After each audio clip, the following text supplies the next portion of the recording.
She is pretty, but deadly. Lahat gagawin ni Heidi malaman lamang ang totoong pumatay sa kapatid niya. Handa siyang pasukin ng magulong mundo ni Mayor Frederick Villarreal para makakuha ng impormasyon hinggil sa pagkamatay ng kapatid. Pati pagiging yaya ng mga anak nitong pilyo at malilikot, hindi niya aatrasan. Para sa hustisyang hinahangad, gagawin ng lahat makamit lamang ang katarungang nararapat. Pero paano kung mahulog siya sa karisma ng taong siyang prime suspect niya? Handa rin ba siyang isakripisyang puso para sa hustisya? Oktubre, buwan kung kailan nawala ang kapatid at natagpuan na lamang itong patay malapit sa isang bati sa 13 Martires, isang bayan sa Cavite. Isang taon pa lang ang nakakaraan buhat ng mamatay ito, ngunit tila gaya ng paglipas ng panahon, ang paglipas din ng pag-asang mahanapan ito ng katarungan. Ilang beses na rin siyang nagpabalik-balik sa police station upang alamin kung umuusad pa ba ang kaso ng kapatid. Muli, eto siya. Suot ang puting-puting uniforme sa ospital na ang pinapasukan ay maaga siyang aalis ng kanyang bahay upang dumaan muna sa himpilan ng pulisya bago ang duty sa ospital. Alauna pa ang duty niya kahit malaya pang madadalaw ang puntod na magulang at ang kapatid na si Hana. Bit-bit ang basket ng bulaklak. Mabibilis sa mga paang tinalunton ang daan patungo ko sa naroon ng pamilya. Ma, pa, kamusta na po? Sorry po, hindi ko natupad ang pangako kong aalagaan ko si Hana. I'm so sorry. Aniya sabay ng paglandas ng buti ng luha sa mamula-mulang pisngi. Tsaka bumaling sa puntod ng kapatid. Nang mamatay ang kanyang mga magulang sa isang malaghim na hostage crisis sa isang bangko na may magtangkang pagdakawan ito ay pinangako niya hindi pababayaan ng kapatid. Naaalagaan at maprotektahan ito sa sinuman. Mas bata ng 3 taon sa kanya si Hana. 4th year college na siya sa kursong nursing at ito naman 1st year sa HRM ang kursong napili nito dahil mahilig magluto. Gamit ang perang naiwan ng magulang nakapagpatuloy sila sa kanilang buhay at pag-aaral, ngunit nagkasakit ng kapatid dahil may kahinaan ng puso nito. Madaling kapitan ng sakit kaya't unti-unti, naubos ang perang iwan ng magulang. Kaya ginawa niyang lahat para makapagtapos ng pag-aaral. Nasa huling taon na siya na minabuting pumasok bilang crew sa school canteen para makikitain at matususan ng pag-aaral at pangailangan nila. Libre din kasi ang lunch at dinner paminsan-minsan. Isang araw, may gaganaping college night. Gabi para sa estudyanteng nasa field ng technology ang dadalo, kagaya ng IT, engineering at mga programming courses. Ngunit kailangan niyang naroon hindi para dumalo sa pagdiriwang, kundi bilang assistant sa school canteen. Umuwi na mag-isa ang kapatid matapos itong sabihin sa kanyang activity nila kinabukasan dahil may ongoing demo sila sa isang mall sa bayan at ang grupo nilang natoka kinabukasan.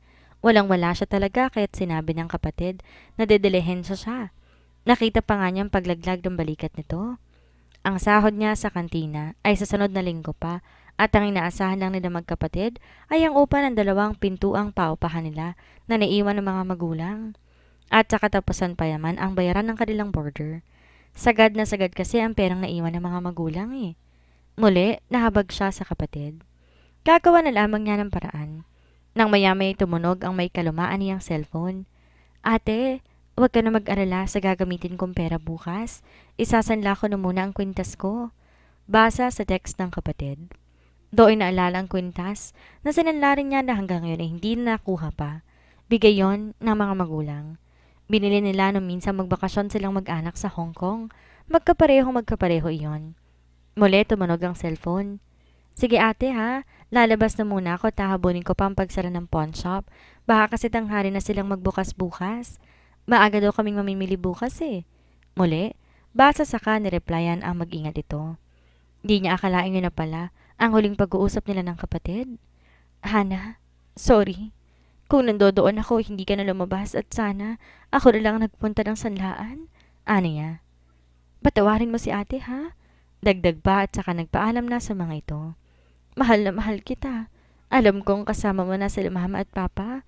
Huwag ka mag-alala dahil kahit abutin pa ng ilang taon, hahanapin kong pumatay sa'yo. Pagtangis pa ni Heidi. Mula sa sementeryo, dumiretso siya sa himpilan ng pulisya upang alamin kung nausad pa ba ang kaso ng kapatid o gaya ng iba'y natabunan na. Naabutan ng isang matabang police information. Anong kailangan mo, miss? Tanong nito. Follow-up ko po sana ang kaso ng kapatid ko. Aniya. Pangalan? Muling tanong nito. Hannah Mondragon. Aniya. Biglang nag-iba ang mukha ng lalaking kausap. Sorry miss, pero matagal ng kaso ng kapatid mo. Mukhang malabong mahanap pang may sala. Anito na nagpapantig ng kanyang tenga. Kaya nga may polis, diba? Para hanapin ninyo mga kriminal. No wonder ang taba mo, dahil di naman kayo gumagalaw. Aniya rito na kinagalit naman ito sa kanya. Miss, kung gusto mo ikaw na maghanap ng pumatay sa kapatid mo, aba akala mo madali? Nahanapin ang killer niya? Marinis nga ang pagkakagawa eh. Mataas na ang tinig nito. Ako, nurse ako. Hindi Diyos pero nagagawa naming isalba ang buhay ng pasyente sa abot ng aming makakaya. Bakit kayo hindi yung maibigay sa amin ang hustisyang nararapat sa amin? Sikmat niya habang nagwawala na rin siya. Maraming pulis na rin ang lumapit sa kanila at ang ilang mga taong naroroon. Maya-may lumabas ang isang lalaki, tila hepe ng estasyong iyon. Calm down, miss. Anito hawak sa kamay nito ang folder na kinalagyan ng ilang nakalap na impormasyon tungkol sa pagkawala ng kapatid. Dead end iyon. Huling nahagip ng CCTV camera ng Villarreal Pawn Shop ang kapatid. Yun ang huli. Ngunit walang copy ng CCTV footage dahil ayaw raw ibigay ng may-ari. Kinuha lahat ng impormasyon saka mabilis na umalis. Sa inis, hindi mapigilang tingnan muna ang mga polis ng matatalim na titig. Palabas na siya sa himpilan ng biglang bumangga siya sa isang lalaki. Nagkalat na nakuhang papeles at tumambad doon ang ilang larawan ng kapatid. Doon naalalang tingnan ang lalaking nakabanggaan. Nakayuko ito at isa-isang pinulupot ang papel na nakasaboy sa sahig. Nang pag-angat nito ng mukha ay naging misteryoso ito dahil sa may nakatabing na panyo sa mukha at sa dulo ng kilay bakas ang malalaking hiwa doon. Hawak nito ang isang papeles. Kita doon ang ilang impormasyon sa kapatid mula nang mawala at nang matagpuan. Isa ka bang mamamayang tila hindi marinig ang hustisyang iyong sinisigaw? Baritonong boses nito. Kung gaano ka-misteryo ang pagkatao nito, ganoon din kung paano ito magsalita. Na kahit anong gawin mo tila isang hangin na hindi mabigyang katarungan. Muling wika nito. Lalagpasan sana niya ito ngunit muli ito nagsalita. Handa ka bang malaman ang tunay na pangyayari? Kung gusto mong hanapin ang hustisya para sa kapatid mo, I will help you. Just call me Black Dragon. Anito. Di niya alam kung bakit di na naging interesado siya rito. Napatingin siya sa orasang pambisig niya. Malilate na siya kaya't nagpaalam na rin ito. Ngunit bago siya umalis, inabot itong isang tarheta. Ngumisi si Black Dragon. He knows na kailangan niya ang propesyon ng babae para sa binubuo niyang grupo. What? Malakas na bulala si Cedric sa kausap sa cellphone. Para may nakapasok dyan sa loob ng shop mo? Paano? Palahaw na wika pa nito. What is that, Derek? It's too early to raise your voice. Your kids are still sleeping. Wika ni Teodoro sa anak na si Derek habang pababa sa hagdanan ng mga ito. I'm sorry, Dad. I just got a very bad news mula sa isang outlet natin sa pawn shop. Pinasok daw ang shop. Good thing, wala naman daw nanakaw. Pero ang motibo ng pumasok doon kung walang ninakaw, ano? Anito sa ama. Okay, that's good. Isa lang sigurong walang magawa. Ani Teodoro at saka umupo sa kabisera ng lamesa habang hawak ang dyaryo.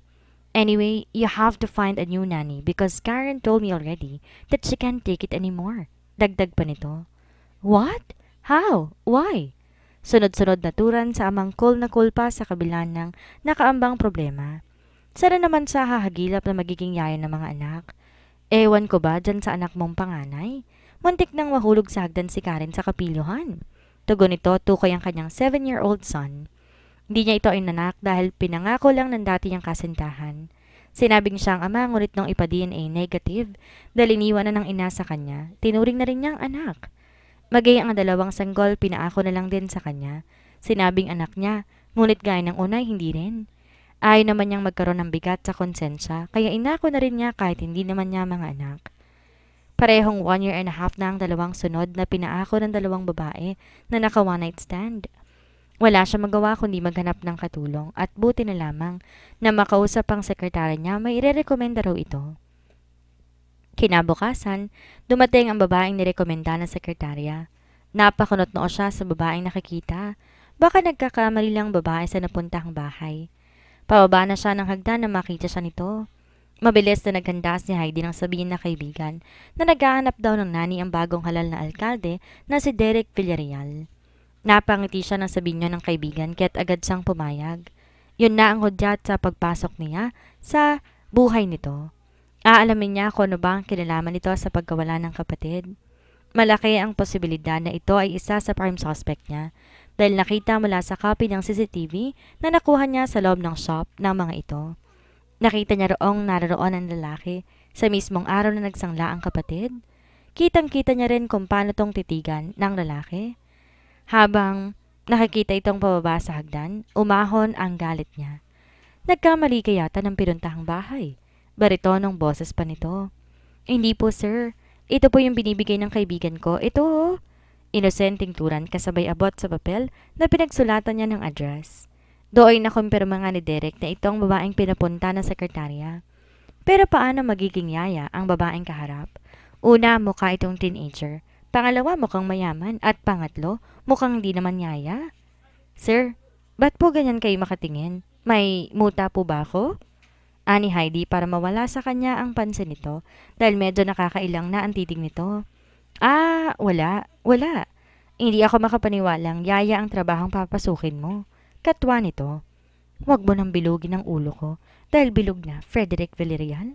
Aniya sa isip. Kailangan ko po kasi Pagsasinungaling dito ng maya-maya, lumapit ang isang batang lalaki. Who is she, Daddy? Matigas na tanong sa ama nito. Jove, come here. She's gonna be your new nanny. Mahinahong sabi ni Derek sa anak. I don't like her. Wika ng bata sabay irap pa sa kanya. Aba, maldito. Kagaya na yata ng amang demonito. Bulong sa isipan na makita ang asta ng batang lalaki. Hey, don't act like that. How many times have I told you to be polite and behave if someone sears? What's this? Please, Jove, this is the 10th time I find a nanny for you. Tila mapapatid na ang pagpipinti sa anak-anakan niya. I am telling you, Daddy, I don't like her here. She's too ugly to be my mom. Pamewang pa nito. Mom, in your face. Ayaw din kitang maging anak, no? Ang pangit ng ugali mo. Aniya sa isip at umirap din sa batang nakatingin pala sa kanya. Kaya umirap din to sa kanya. Aba, dinadaig pa yatang demonito nitong ama, ha? Muling wika sa sarili. Did you say something? Tinig na narinig. Naku sir, wala po, wala. Kumahog na saad baka, saka narinig nito ang kanyang sinabi. Doon muli siyang tumingin sa bata. Bumelat to sa kanya, kaya bumelat din siya dito. Ngunit pagbelat sa bata, saktong lumingon ng lalaki. Otomatikong nangunot ang noo sa naaktuhang ginawa niya. Baka ayawan siya dito at mahirapan pa siya na kumuha at tumanap ng timing para makapasok sa buhay nito. What are you doing? Nito. Napamura siya dahil narinig at kitang-kita rin ito ang pagganti na belat nito sa anak nito. Aniya at gumpiti dito. Kumain kasi ako ng ice cream nung papunta rito, sir. Hindi ko alam may natira pala sa labi ko eh. Sayang kaya dililaan ko na lang. Pagsisinungaling sabay ng muling pagdila. At nakitang nangaasar na ang batang lalaki.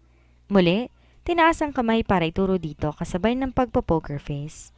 Okay, come back tomorrow with your things. You're hired. So, do hope your friend exclaimed you everything about your salary. Anito sa kanya na siyang kinangiti niya. Ganyan, Derek.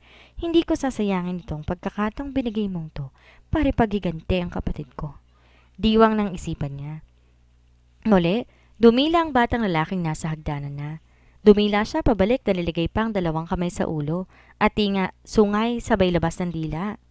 Paglingon ni Derek nang makita ang ginagawang pambabelat ng babae sa anak, do'y nakitang nakadina din ang anak. Nagpabaling-baling na lamang siya ng ulo. Biglang napangiti dahil mukhang nakahanap ng katapat ang anak sa katauhan ng bagong yayang nito. Di pa ganap na nakakalabas si Heidi nang palabas sa isang pintuan ang isang babaeng nasa edad 40 habang pagod na hinahabol ang dalawang batang lalaking nagapang. Inuha niya ay magdadalawang taon na mga bata. Hay, pinapagod niyo talaga ako mga bata kayo ha? Maktol nito na makuha ang isa at ang isa'y mabilis gumapang patungo sa kanya. Sa pagkakataong yon, napatingin sa lalaking kausap kanina. Peste, kala ko isa lang ang anak. Aba, maraming magmamana. Aniya sa isip at nakita na maging ang mga ito'y lalaking pilo rin kagaya ng panganay. Nang mayamay maramdaman na mumunting kamay nito sa kanyang hita, yun pala pinipilit itong tumayo. Nanlaki pa ang mata niya na makitang pumasok ang ulo ng bata sa ilalim ng maluwang at mahabang palda niya. Props niya kasi para magmukha siyang galing sa probinsya. Maging si Derek Villarreal napamaang sa ginawa ng anak. Lalo na tumagikik pa ang anak habang nagtatago sa palda ng babae. Agad yumukod si Heidi at saka tinaas ang palda niya. Bulaga! Aniya sa bata na mas lalo pang napahagikik. Naparunok si Derek na makita ang pagtaas ng palda ng babaeng kausap. Tumambad tuloy sa kanya ang mapaputi at bilugan nitong binti. Ay, pilyo ka ha? Ani Heidi at binuhat ang batang nakakapit sa kanyang binti.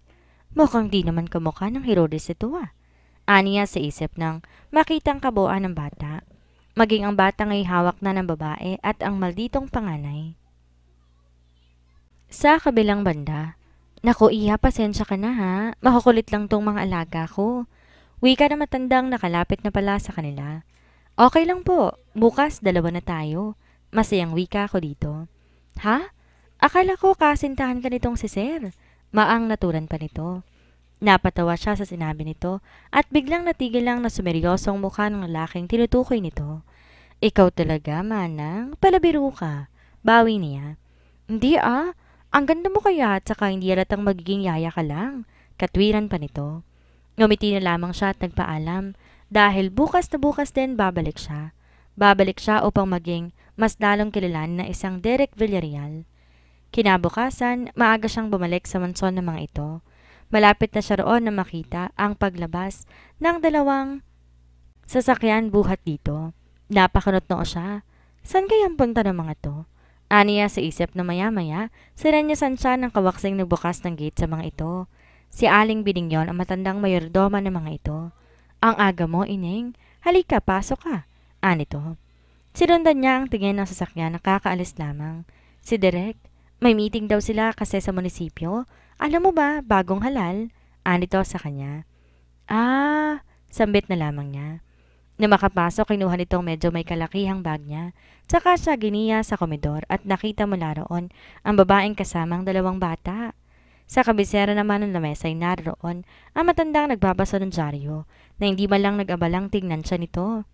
Hay, mabuti naman at dumating ka na. Tingnan mo muna ang mga ito at pupuntahan ko sa Jove at mahuhuli na naman to sa klase niya. Anito at saka mabilis na umalis. Pinapakain niya mga to ng Cerelac. Nang biglang dukutin ng isang pastit ang pagkain nito at iba to sa direksyon ng lolo ng mga ito na sakto naman ibinaba ang dyaryong hawak.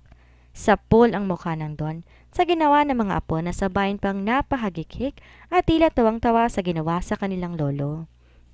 What? Malakas na bulalas ni Don sa kabiglaanan. Maging si Heidi hindi mapigilang mapangungis sa ginawa ng mga ito. Naiinis man ang Don pero walang nagawa dahil kagagawa ng mga apo niya. Nang maya-maya nagring ang cellphone nito. Agad naman itong sinagot iyon.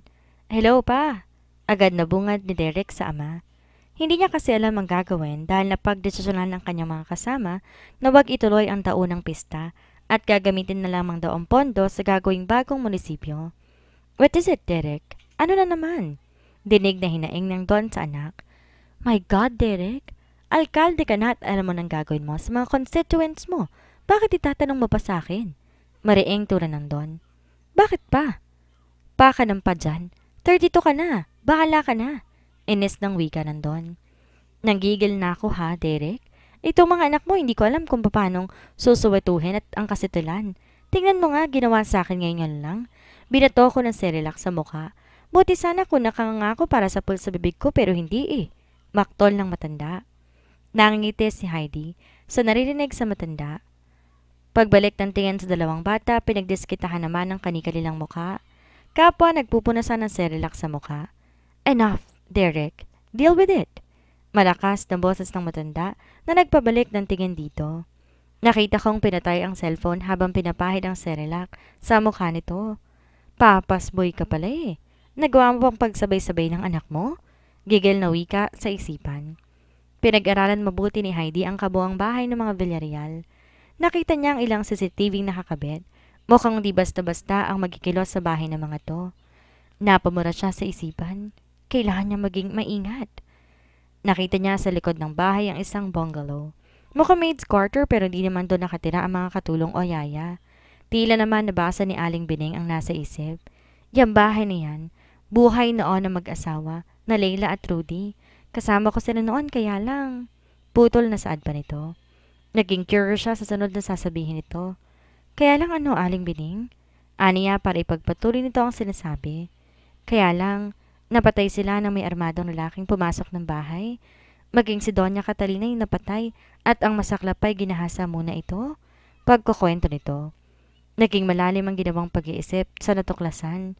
Nakakagulat ang impormasyong binigay ni Aling Bining sa kanya. Grabe naman palang nangyari. Paano nangyari yun? Di napigilang namatawi sa bibig. Mabutit mukhang matabil ang dila na matanda at malayo ito nakakapagkwento sa kanya. Umalis ako noon para mamalengke, samantalang ang mag-amay umalis para pumunta sa mga Sevilla, ang isang sanggol.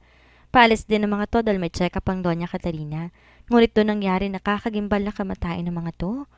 Buti na lang nasa eskwela ng kambal ng mga anak na to, kaya hindi na pasama ring namatay. Dagdag pang pagkukwento nito. Masyado siyang naapektuhan sa mga nalaman patungkol sa pamilya Villarreal. Tila may malalim bang pinanggalingan lahat ng mga nangyari sa pamilya ng mga ito. Alas 6 na makauwi sa bahay nila si Derek. Mabilis siyang umibes ng sasakyan niya dahil manonood siya ng basketball. Nainis pa siya na maalalang sira nga pala ang TV sa kanyang kwarto kaya't mabilis na tinungo ang sala nila. Do'y nasumpangan ang bagong yaya at dalawang bata na alaga nito. Napangiti siya dahil tila bata itong nakikipagharutan sa mga ito. Agad kinuhang remote control at nilipat ang channel sa sports. Napakanot noon si Heidi sa ginawa ng bagong dating na amo. Aba? Angal niya nang biglang ilipat ito ang channel. Dahil lang toon ang tingin nito sa panonood ng basketball, hindi nito namalayan ang pagkuha niya ng remote control at ibinigay sa alaga. Pinaglaruan niya ito noon at aksidenteng napindot. Tutok na tutok ang mata ni Derek. Yun na kasi ang final game ng kuponang paborito. Na makitang isushoot na ng mga ito ang bola, biglang may naglipat ng channel. Hola, soy Dora? Tinig buhat sa TV na sikat na cartoon series na Dora the Explorer. Automatic kong napalingon siya sa babaeng katapat. Nakangisi ito. Are you annoying me? Gagad niya rito. Nabigla si Heidi nang bigla tumingin sa kanyang lalaking nakanganga sa kabiglaanan. Imbes na shoot ang bola ang napanood, ay ang biglaang paglitaw ni Dora the Explorer sa TV. I am not. Salag na wika niyang nakatas pang palad at tumingin sa alagang tuwang-tuwang ilipat-lipat ang channel. Good boy. Ani ang tila nagbubunyi sa nakitang inis sa mukha ni Derek. Mabilis lumapit si Derek sa anak. Kinuhang remote control ngunit nakipagagawa ng bata. Ngunit dahil mas malakas siya ang nakuha niya, yun ay ang biglang pumalahaw na iyak ng bata. Natigil si Derek. Sorry. Aniya at saka binalik sa anak ang remote, ngunit ayaw na nito at patuloy sa pag-iyak. Para kang bata. Di mapigilang tura ni Heidi na makita ang ginawa ng lalaki sa anak. Nagawa pa talagang makipag-agawan sa anak nito na para sa pinapanood na wala namang maibibigay dito. Bakit? Pag nanalo ba ang kuponan na yon, babahagian ka? Aniya sa isipan. What did you say? Mariing wika ni Derek sa babae nang marinig ang sinabi nito. I said, para kang bata. Tahas ang ulit ni Heidi. Hindi siya papasilong dito.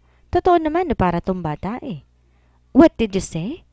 Malakas itong wika sa pangalawang pagkakataon. Akala siguro babaguhin niya ang sagot niya. Aba, at bingi ka pa?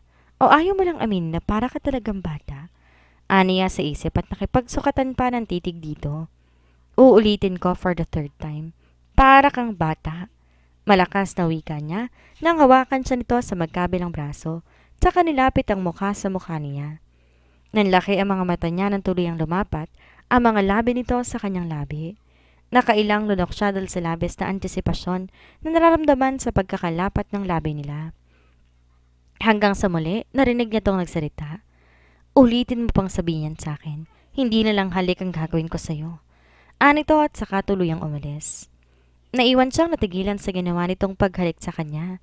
Bakit? Ano pa kaya ang kaya kong gawin? Aniya sa isipan.